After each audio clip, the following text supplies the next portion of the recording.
కట్టుకథలు చెప్పి నిన్ను నవ్విస్తే కవ్విస్తే బంగారు బాల పిచ్చుక మా మళ్ళీ నవ్వాల పక పక బంగారు బాల పిచ్చుక మా మళ్ళీ నవ్వాల పక పక. అనగనగనగా ఒక చిన్నోడు పుట్టలో ఏలెట్టాడు. చిమా చిమా ఎందుకు కుట్టావంటే నా పుట్టలో ఏలెడితే కుట్టనా అంట కుట్టనా అన్నది.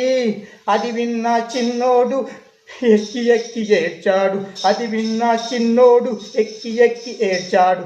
కుయ్యో మొర్రో మంటూ ఎక్కి ఎక్కి ఏడ్చాడు. కట్టుకథలు చెప్పి నిన్ను నవ్విస్తే కవ్విస్తే బంగారు బాల పిచ్చుక మా మళ్ళీ నవ్వాల పక పక మని మని నవ్వాల పక పక. కట్టుకథలు చెప్పి నిన్ను నవ్విస్తే కవ్విస్తే